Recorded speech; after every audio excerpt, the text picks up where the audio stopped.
a better place for you and me.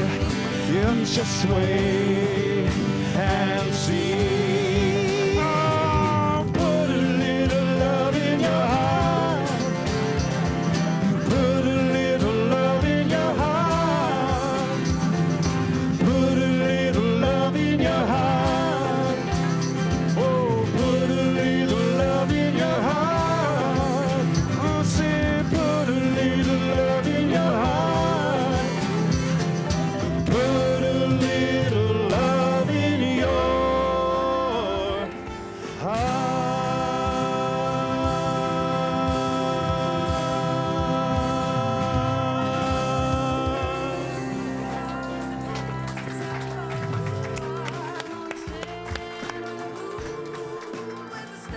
I gotta move this forward or I can't see anybody over there.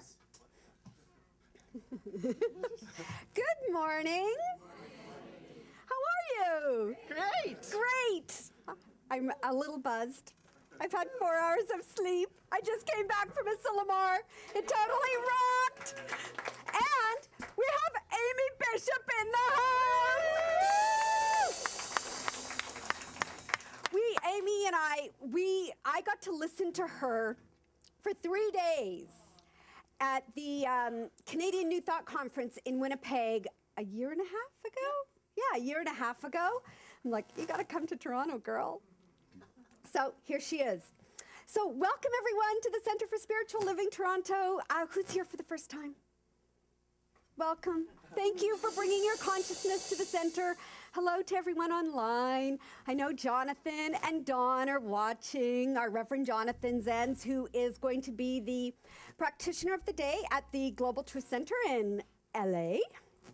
And so he's right now sitting in his dad's chair watching us online. And I have to say also thank you to Dawn, Jonathan's dad. He took really good care of me when I was in LA for a night. So thank you, Dawn. Great to have you online. And we're here to create not ordinary, not great. We are here to create what? Extraordinary lives. And that's what we do through this teaching. And I'll tell you, after being in Asilomar and being immersed in the teaching, how brilliant, how transformational this work is. I heard so many stories of transformation, of healing, of people's lives changing through this work, and I'm so inspired by it. So to get started, I'm first of all have a couple of announcements. We don't normally do announcements, but I'm going to do a really shameless infomercial. And my first item here is a cap that says grateful on it. And isn't it amazing? Oh. What do you think? Yeah. We're going to be selling these in our gift store starting next week. We brought them home from Asilomar, created by 2 amazing musicians. The second thing is we have postcards fresh from LA.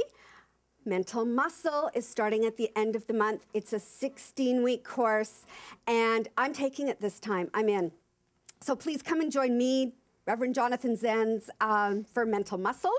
On the back is an advertisement for James Mellon's CPR. And then we are also selling today, Amy is selling her CDs, and you will get to hear her. Oh my God, and you want these. You want them. You need them.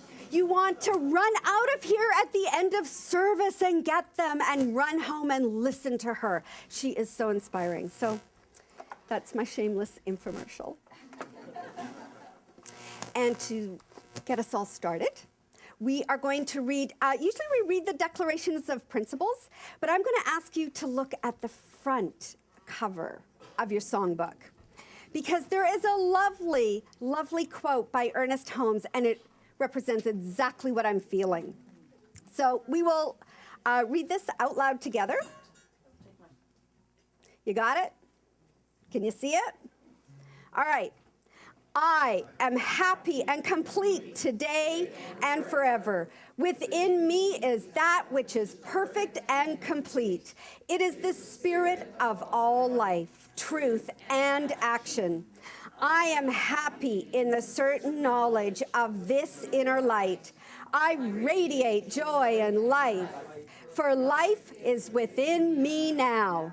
Life is within me now. And so it is. And that is sign language for and so it is. Isn't that cool? Yeah, neat, huh? And what are we doing now? Birthdays. Birthdays. I know. Dorothy's going, or Judy's going like this. Has everyone filled out a ballot for birthdays? Birthdays, anniversaries? In August, in the month of August. Do you have a birthday? Oh, fill out a ballot. And while you're filling it out, let's all sing happy birthday. Happy birthday to you. Happy birthday to you. Happy birthday, happy birthday. Happy birthday to. Happy anniversary, happy anniversary, happy anniversary, happy anniversary. And in a minute, we'll do a draw.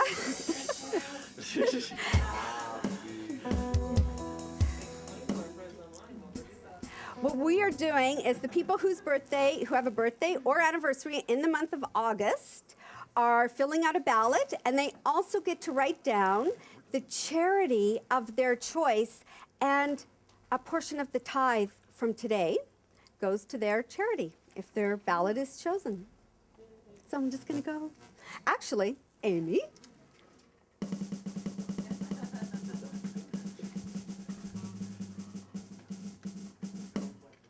Rebecca Meyer?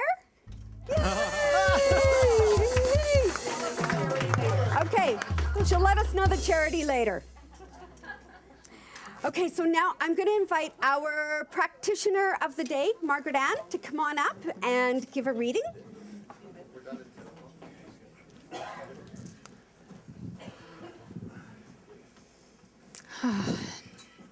Good morning, everybody.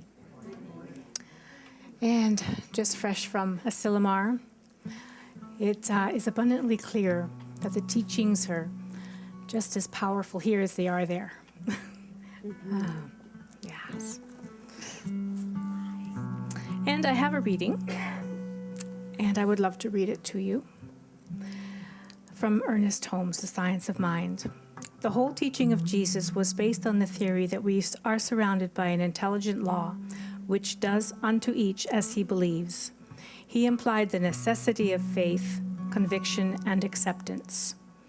That is, it must be measured out to us according to our own measuring. We must not only believe, we must know that our belief measures the extent and degree of our blessing.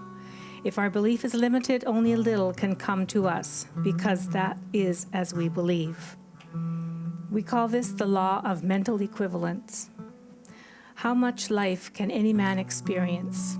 As much as he can embody. There is nothing fatalistic about this.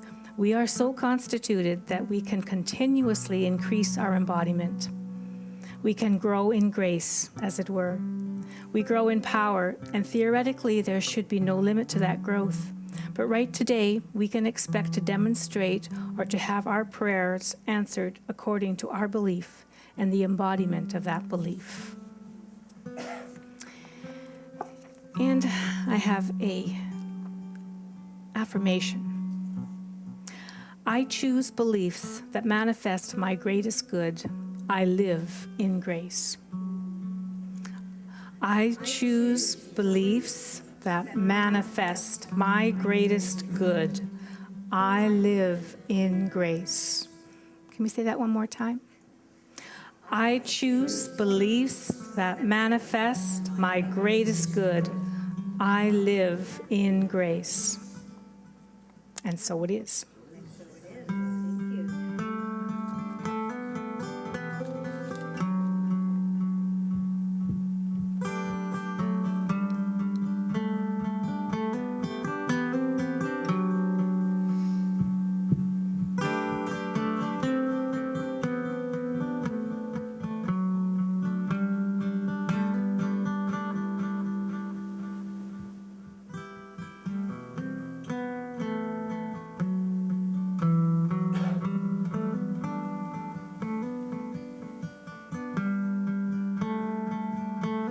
closer than a heartbeat,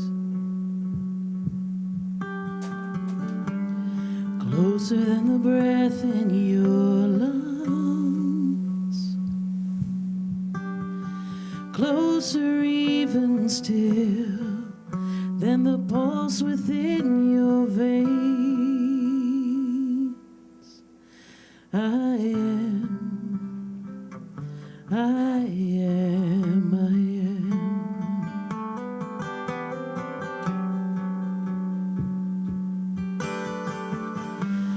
Closer than a lover or a child, a part of every person, kind and wild. I am everything you are. I'm the wish and I'm the star. I am.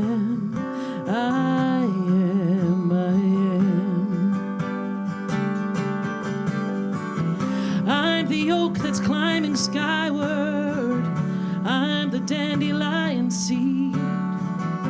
Every broken heart, every good deed,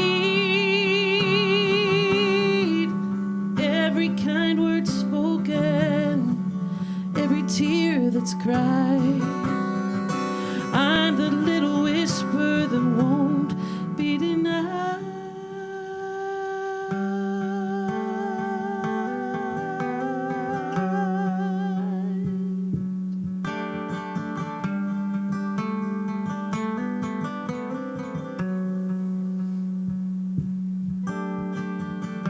All that ever was or will ever be, passion, truth, and love, and lasting peace. I am everything you see. I am you and you are me. I am.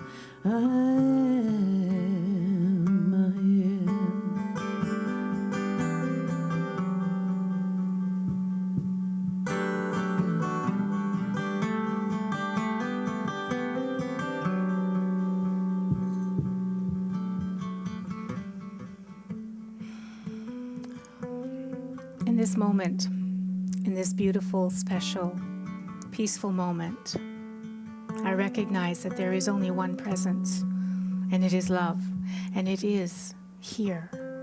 It is in each and every one of us. It is each and every one of us. It is our smile and our laughter, the arms that hold each other, the divine that speaks in our words. There is only one presence, and it is this beautiful expression that is each of us. It is the love that shares, the love that gives and receives, the love that does action, the love that helps, the love that soothes. There is only one presence. It is divine love. It is God. It is life. It is peace. It is joy. And it is here, right inside each and every one of us.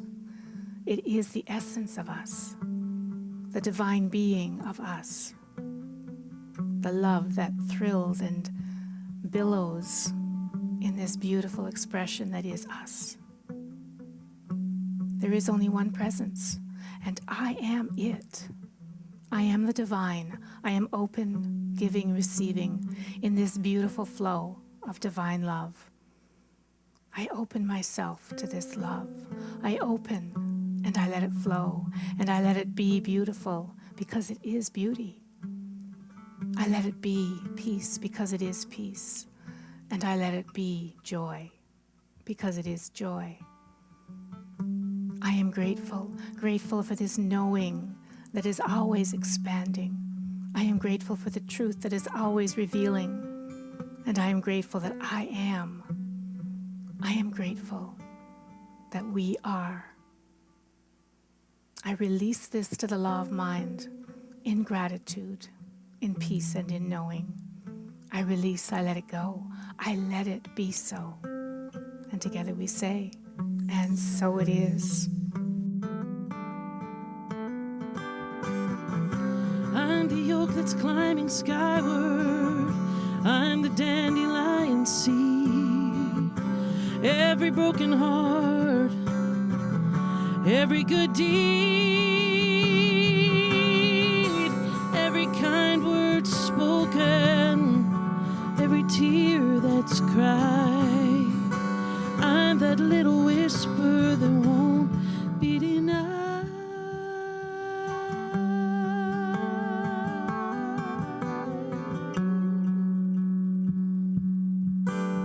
I am spirit, the one mind.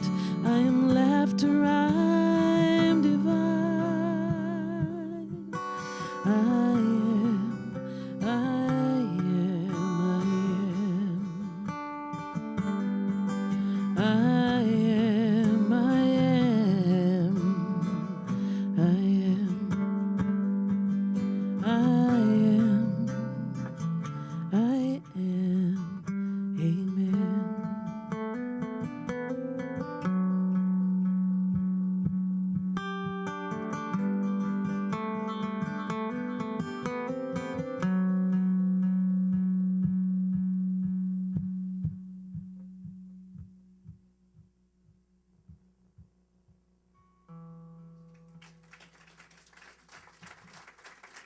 Thank you.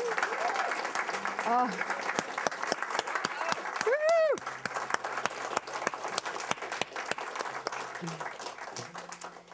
I'm actually going to move this back so that those of you over on that side can see Amy. She's going to do another song for us.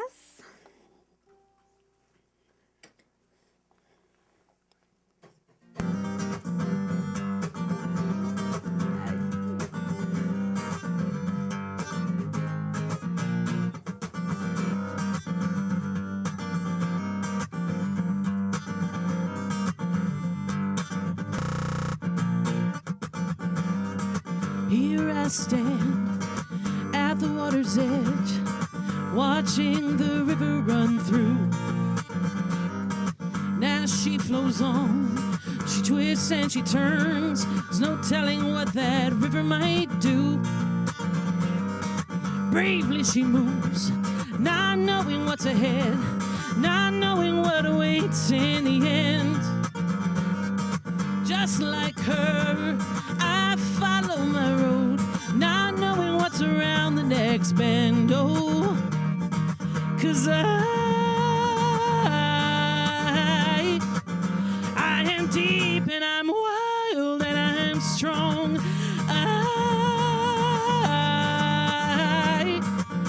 I'm blessed with a place to belong, and I can be counted on to always deliver,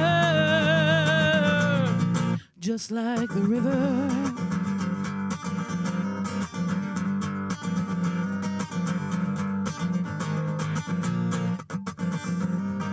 Here I stand, my face in the wind, looking at the mountainside. That mountain peak seems so far away, so far and too high to climb. One inch at a time, that mountain she rises, reaching for her higher view. Just like her, I reach for my goals, and I reach to find my dream come true. Oh, 'cause I am beautiful, majestic, and wise.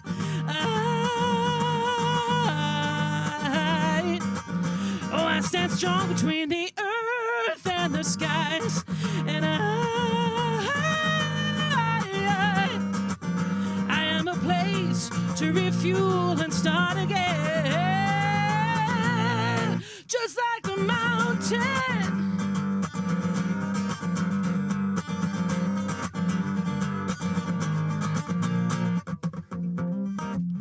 Here I stand, my toes in the sand, listening to the ocean move.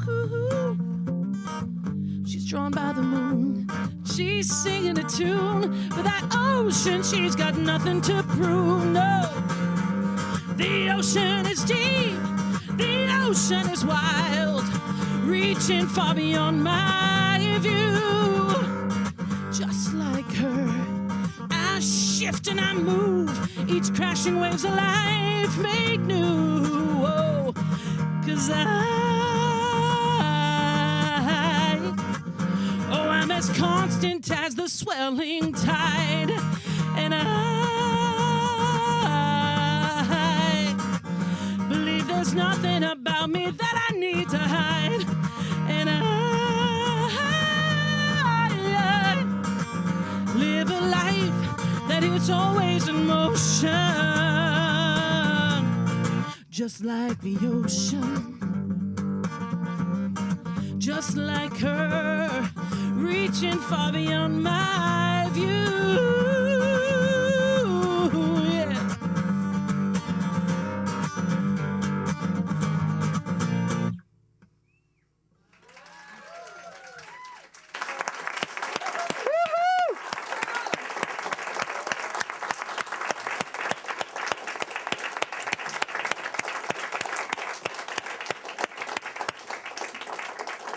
Oh.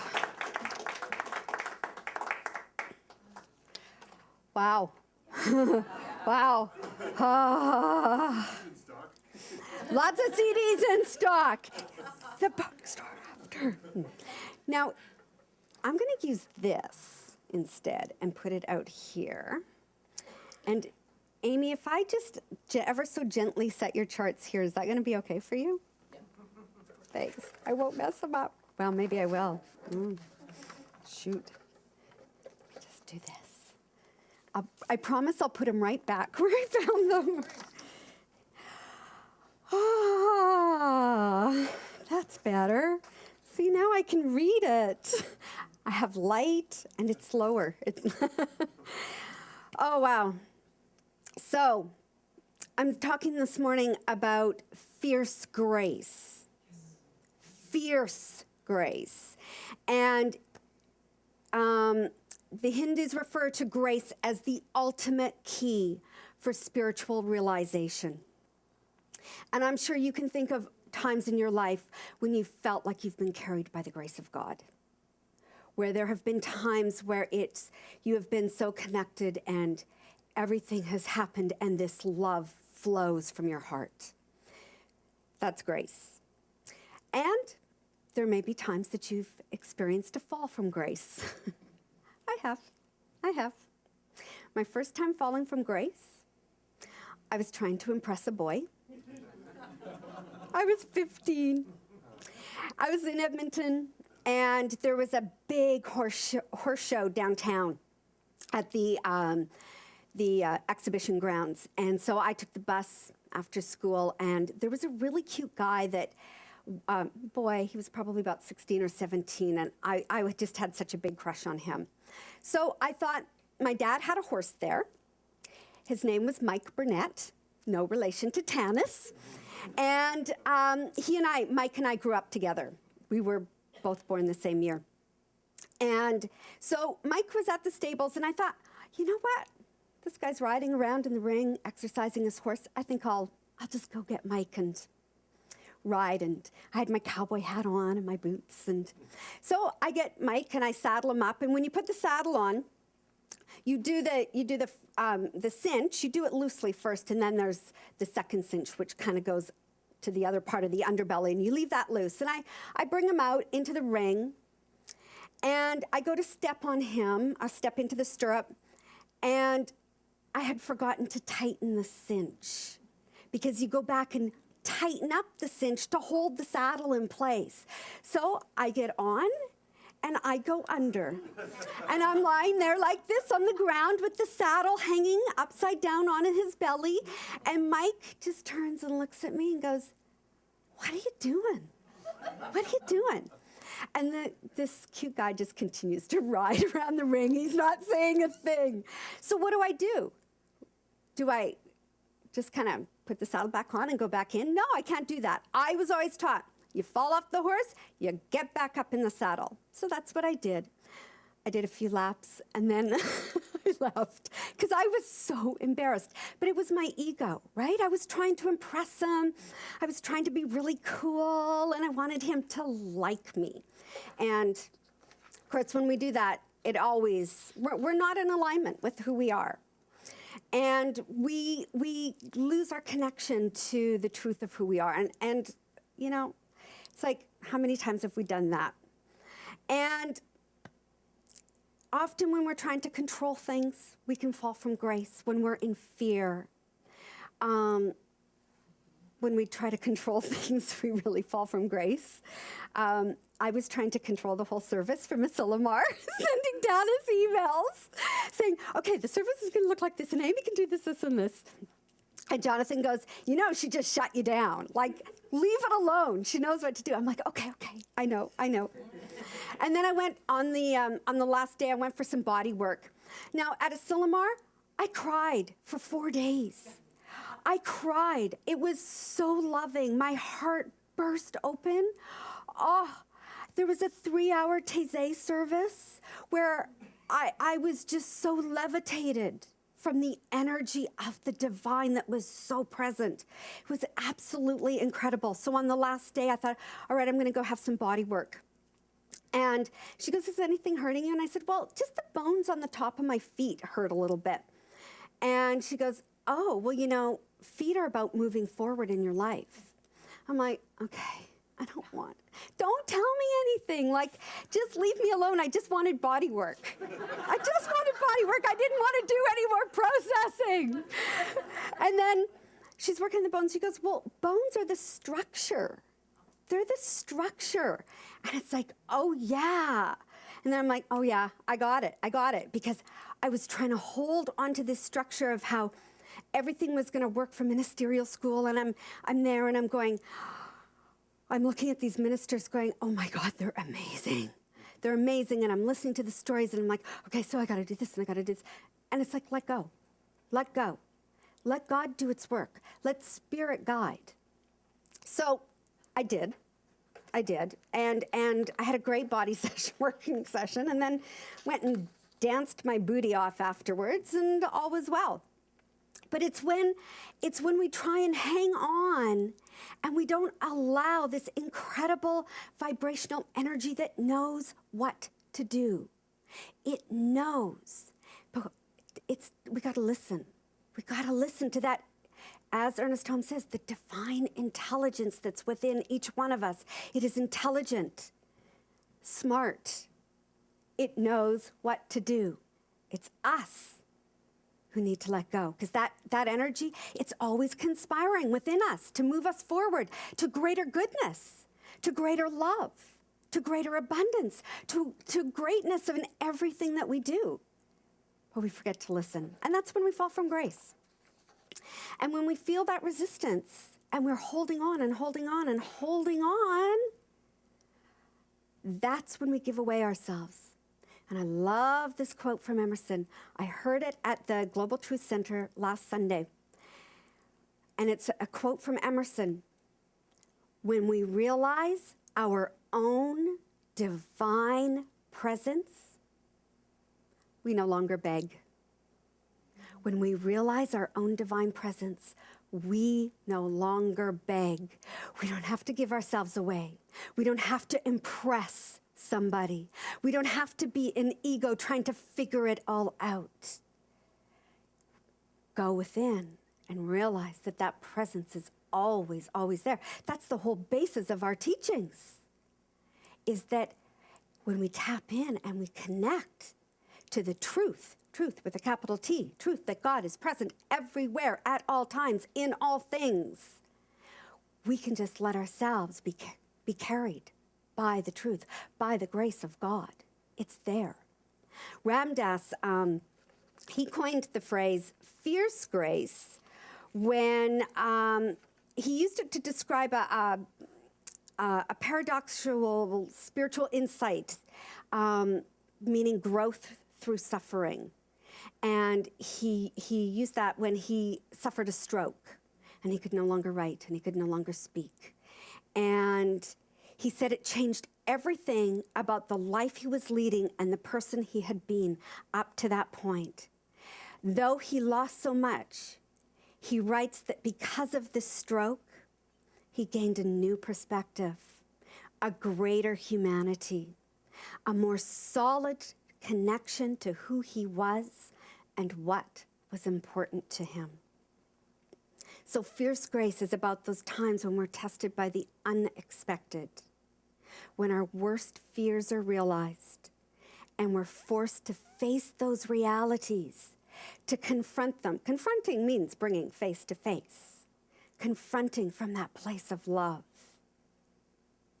And when we transform these through the choices that we make, first, always those choices in mind. What are we going to focus on? What are we thinking about? What are we connecting to? Then we can embody what's happening and find a deeper meaning and find our humanity and experience that fierce grace. So, I think it's now almost a month ago, I was speaking at the Canadian Women in Aviation Conference. I gave 3 talks. I was brought in to be the personal development person. And what it was women in aviation. There were about 150 women there. 100 of them were military. So it was quite something to stand up there the first day and see all these women in their military uniforms. I learned a lot about what all the different stripes mean and what the colors mean. White is for the Navy and blue is for the Air Force, blue air. And a lot of Air Canada pilots. And one of the reasons I was invited by a pilot who knew me, who knew of my history. And my history is that my mom was a pioneer woman in aviation. And so she paved the way for women in aviation. And my dad actually gave my mom her first flying job at the Toronto Island Airport in 1954, I believe.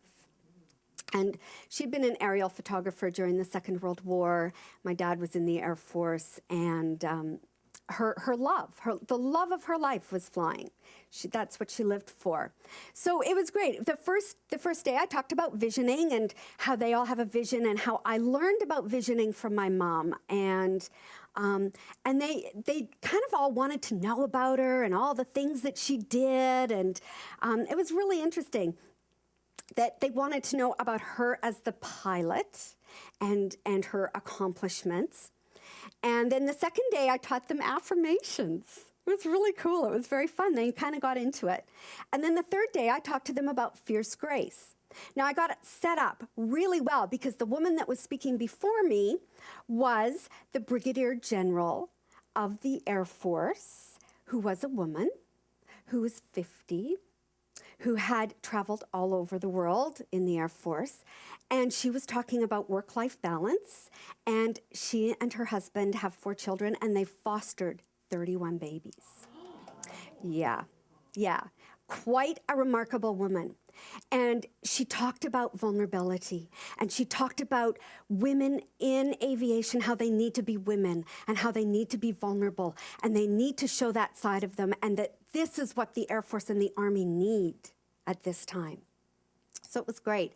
So then I got up there and I talked about how they know my mom as a pilot, but what they don't know was a personal journey that she went on in 1974, just after she was the first woman invested in Canada's Aviation Hall of Fame. She became ill and she went one day, my dad took her to the hospital, and my dad came home that night and said to my brother and I, "Your mom's not going to make it through the night. She's got cancer, and she's going to die." So here's a really good lesson in never believe the facts of the moment and never believe what somebody else's perception is, because we don't know what God has in store. because my mom lived, and she continued to live. And she went on a journey. Now, in 1973, 74, like really nobody had cancer. You know, cancer was, like, oh, cancer? Cancer? What's that? So anyways, my mom had colon cancer and liver cancer. They had opened her up and closed her up and said she wasn't going to live, but she continued to live. And she continued to live, and she continued to live. So they opened her up again, and they operated, and she continued to live. And she continued to live. And the doctors were going, what? What? But you see, this is the power of the mind. Because this is what, when someone decides and spirit says yes, the facts don't matter, because she continued to live. And she went to Saskatoon because her brother was a doctor and did all this chemotherapy, continued to live. And she changed. She changed. And she changed in the most remarkable way, because I also really kind of only knew my mom as a pilot growing up. It was her career. It was my parents' life. That's how I knew her. I mean, yeah, I had mom moments with her. But this opened her up to being a woman and a human being. And it set her on a spiritual journey that altered the course of my life forever. Because she started going, I need more. She stopped the chemotherapy. She went completely holistic. She ended up getting her pilot's license back, her commercial pilot's license, in 1976. So that too is a feat, because that doesn't happen once you're ill in the aviation industry. You have a lot to prove to get to that place. And she started on this journey. She started reading the Jane Roberts books and started looking at different healings around the world. And I was her friend, I was her ally, and I got to know the woman, the mother, and the human being. And not once did I ever see her mind. She had an incredible mind, because she never went into victim, ever. Like, she was so strong. She was smaller than me, too. She was smaller than me. She flew big DC-10s and DC-13s, and she had the mind of a steel trap door. Because when she was so determined that she was going to walk a journey, she was also clear on how she was going to walk the journey. And that altered me for the rest of my life and set me on a spiritual path that, well, here I am. I landed.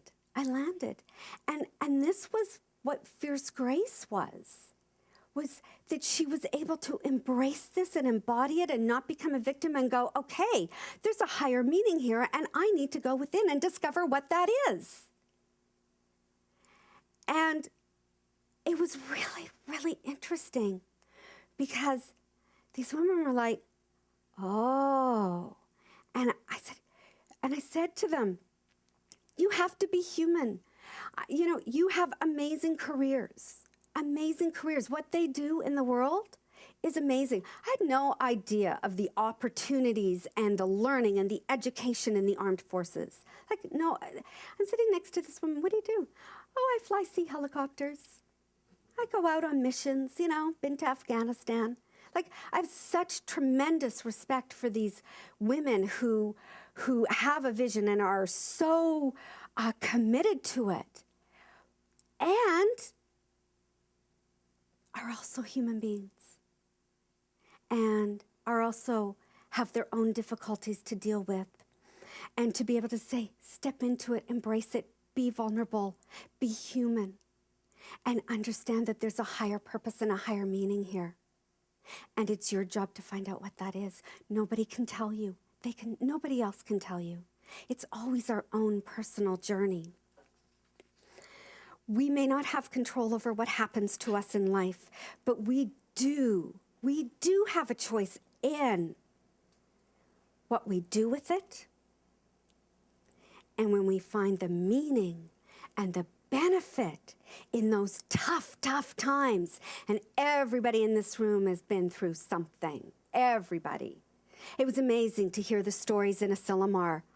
Oh my God, the transformation. Again, woman told she has a 3% chance of living, then was told maybe she has half an hour to live. Up on stage singing 2 years later. Oh, one of the designers of the hats. Amazing, amazing. You know, these stories of how when we embody and get connected to the truth, not to the statistic, not to the fact, not to what other people say, not to our ego, going, oh no, that could never happen, I'm not good enough. We are all divine beings of love. We are love, we are light, we are lovable, and this energy within us, it knows what to do, and it will help us find what that purpose and meaning is. The Jungian analyst James Hollis says, no one is free who cannot say, I am not what happened to me. I am not what happened to me. I am what I choose to become. I am not my roles. I am my journey. I am not my limiting experience. I am the creative power of my infinite potential. I am the creative power of my infinite potential. So I'm going to have you repeat that blurb out loud with me. I am not what happened to me. I am not what happened to me. I am what I choose to become. I am what I choose to become. I am not my roles. I am not my roles. I am my journey. I am my journey. Literally sometimes. I am not my limiting experience. I am not my limiting experience. I am the creative power of my infinite potential. I am the creative power of my infinite potential. Mm-hmm. Yeah, wow. Is that Jonathan asking me to do that, or is that you? Who? Tony. Tony? Oh, okay. Thanks, Tony. I gotta take a sip of water. Thank you. Both Margaret Ann and I are saying also that we are so dry since coming back from Asilomar. It's that ocean air. Thank you for taking care of me, Tony. Okay, so the one thing we can count on is change. Change is always going to happen, and we have choice on how we deal with our circumstances. Ernest Holmes says, we cannot live a choiceless life. Every day, every moment, every second, there is a choice. If it were not so, we would not be individuals. We have the right to choose what we wish to experience. We have the right to choose the kind of companions whom we wish to associate, to say in what city and in what type of house we would like to live. We have the right to choose how we deal with every situation. I added that in. There can be no choice unless there is something from which to choose. Otherwise, the ability to choose would merely be a fantasy. And Einstein's remark that God does not play dice with the cosmos. And when we come to possess a feeling of security, which is enhanced by the knowledge that each of us has the personal and intimate relationship with the infinite, it is from this inward basis of certainty.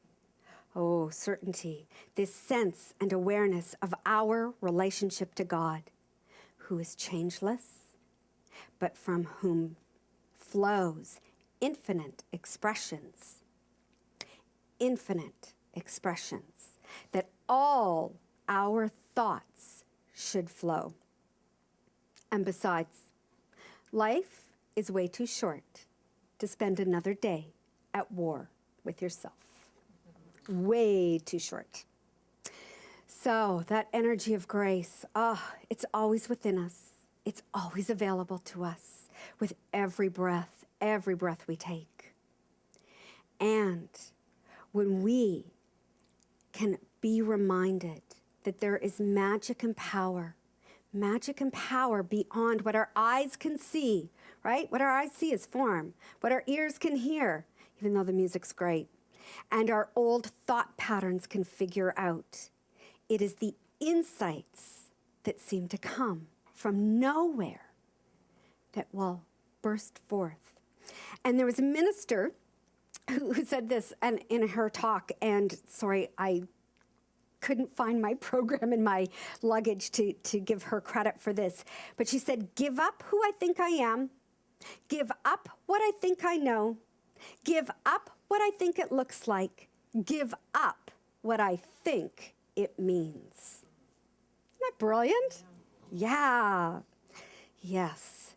So, breathe and just imagine what it would be like to be in that place of appreciation, of gratitude, of oneness, and experiencing the magic in every situation where we can be held by the grace of God and choose and respond from love. So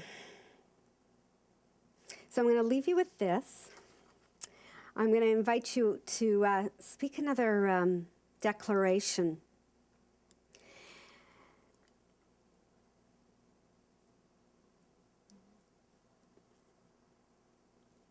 I am held in the loving arms of the grace of God. I am held in the loving arms of the grace of God. May you always remember this. Thank you, everyone. Namaste.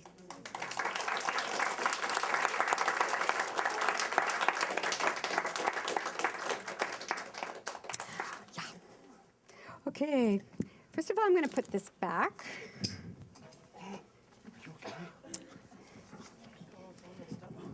It was right like this.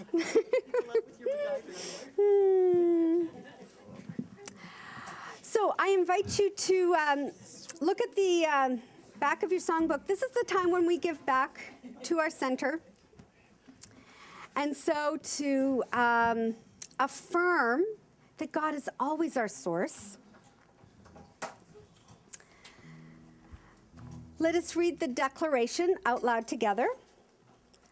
I know that God is the source of all supply, and that money is God in action. I know that my good is here now. I claim an abundance of money to spare and share. I know that true prosperity includes perfect health, perfect wealth, and perfect happiness. I bless all that I have now, and I bless the increase. I give thanks for this good. I know that my gift today goes forward to heal and bless. I joyously contribute to the vision of this spiritual center, and I know that it returns to me multiplied abundantly. And we're going to sing, and so it is. What are we singing? Page 29, I love. Okay, and if you'd like to stand up and sing, you're more than welcome to. 1, 2, 3, 4.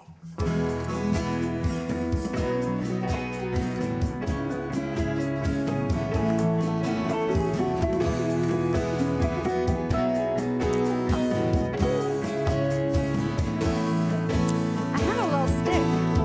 I live, I breathe, I give, I receive, I laugh, I love, I'm a part of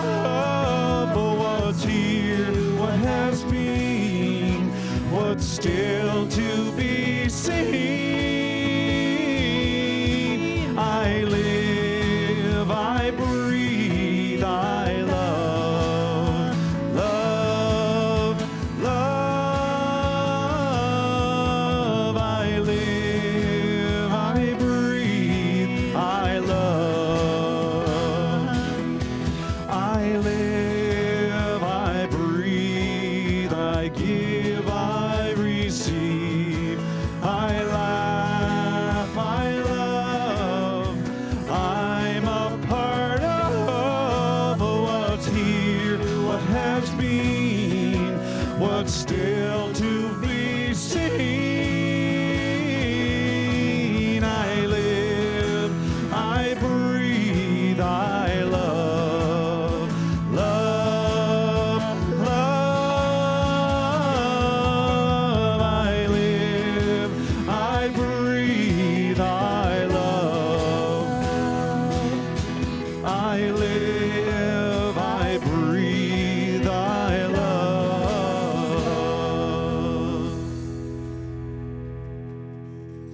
I invite Margaret Ann to come on up here and give the blessing.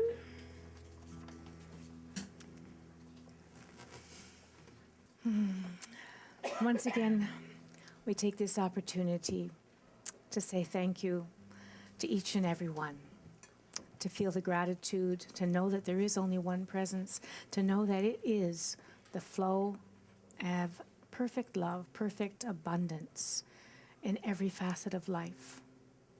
In gratitude for this center, in gratitude for each and every person associated with it that volunteers their beautiful time and talent.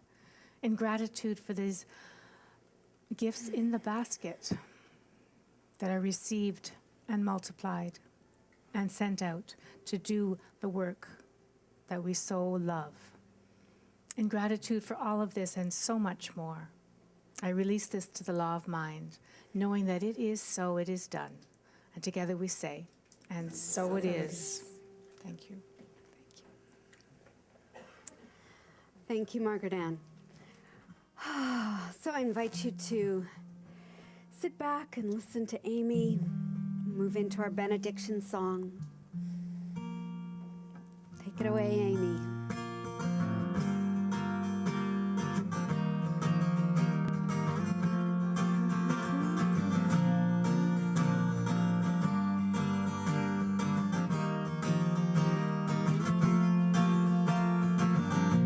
Oh, heavenly day.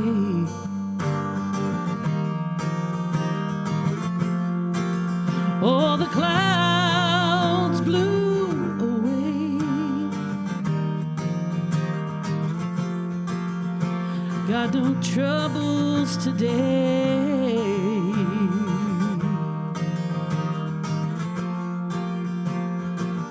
With anyone. Oh, the smile on your face that I live only to see.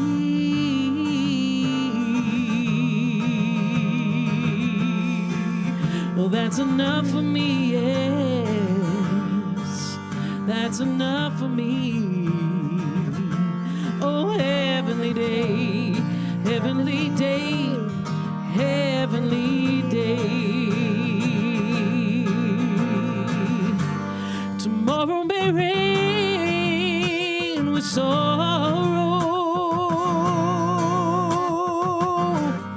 Here's a little time we can borrow. Forget all your troubles in these moments so few.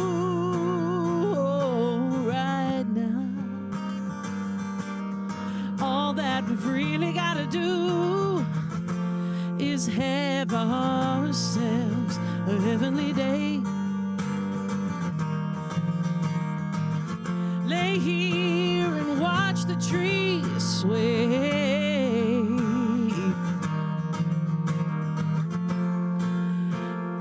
Can't be no other way, no way, no way. Heavenly day, heavenly day, heavenly day. Oh, and let us breathe in knowing that this omnipresent, beautiful energy of the divine is right here, right now. It is our heavenly day. It is the heaven within each one of us. This energy that sparkles and dances and is so brilliantly intelligent and knows what to do in each and every moment. And in this moment, I open my heart, I open my mind, I open every cell of my body to being connected to this divine, infinite, creative intelligence, this beautiful energy of God that is the energy back of all creation. It is the whisper in the wind. It is the laughter in our children. It is the music to our ears. It is God expressing and feeling this pulsating energy that propels me forward to saying yes, and embracing and accepting and surrendering into each and every moment, knowing that in everything that I experience, it is all good, it is all God. And I don't deny any pain, any sorrow. But what I do is I go back into my mind to know and see and hear and experience the truth of God. That when God is present, when love is present, this is when the miracles happen. This is when the miracle happens and we are held in fierce grace. And we know, I know, that all is in divine order. And so feeling this power and this presence of light, of love, of the connection of this beautiful community that is present here with us today, I declare that as my word is spoken, it is released into that perfect corresponding law. And all I need do is let go and let it flow. And so it is. And so it is.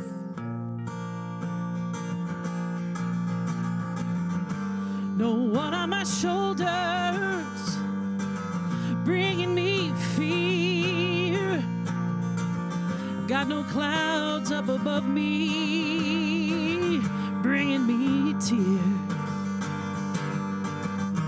Got nothing to tell you, I've got nothing left to say. Only I'm glad to be here with you on this heavenly, heavenly, heavenly, heavenly, heavenly day. Oh, all my troubles are gone away. For a while, anyway, for a while, anyway. Oh, heavenly day, heavenly day, heavenly day, heavenly day, heavenly day. Oh, heavenly day.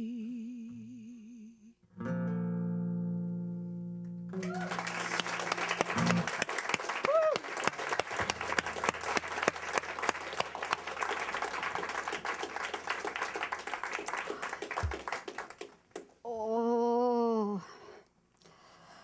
wow. Thank you. Thank you. I'm going to start off my thanks with thank you to you, Amy. Amy is from Calgary. You're the musical director at Calgary, in Calgary, at the Center for Spiritual Living there. And they are blessed to have you. And I know you are loved by them, loved and very missed by the center in Winnipeg. Because I heard about it all week at Asilomar. And we are so blessed to have you here today. And also thank you to Trina for being here from Calgary as well. Thank you. Thank you. Oh, a list of thank yous. Thank you for setting up Pat and Gail. Greeting Derek and Judy. In the bookstore is Marg, our beautiful practitioner. Thank you, Margaret Ann. It was great to spend the week with you in Asilomar as well. Thank you. And And our board members today are Jim and Linda. In the sound booth, we have Carmen. And with the dynamic kids is Mahala and Heather. And on camera, we have our beloved Tony. Thank you, Tony. And I'd like to say thank you to all of you for being here, for bringing your consciousness to this center, for your open heart and your being open-hearted, and also, as Ernest Holmes talks about, being open at the top to constantly receive that beautiful divine energy, to be connected to Source at all times. And with that, of course, is the constant evolution and growth of who we are. So thank you to all of you. Thank you to our incredible band members. Thank you, thank you, thank you. Got Patrick, Rudy, Brian, Tanis, Pierre, Steve. And once again, let's give another round of applause to Amy Bishop. Thank you.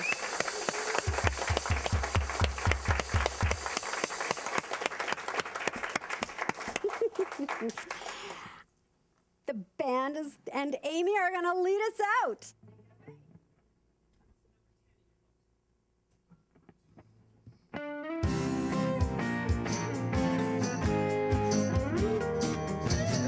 Jeremiah was a bullfrog, was a good friend of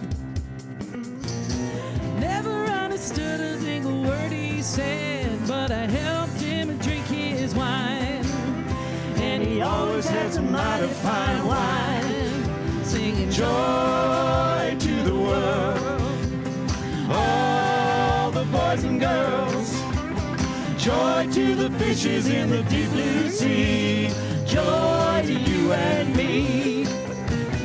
If I were the king of the world, I'd tell you what I'd do. I'd throw away the cards and the bars and the war, and I'd make sweet love to you, saying joy to the world, all the boys and girls, joy to the fishes in the deep blue sea, joy to you and me. You know I love the spirit, love to have my fun. I'm a high life flyer and a rainbow rider and a straight shooting son of a gun, a straight shooting son of a gun. Joy to the world, all the boys and girls, joy to the fishes in the deep blue sea, joy to you and me, joy to the world, all the boys and girls, joy to you the world, joy you and me, joy to the world, all the boys and girls, joy to the fishes in the deep blue sea, joy to you and me, joy to the world, all the boys and girls, joy to the fishes in the deep blue sea, joy to you and me, joy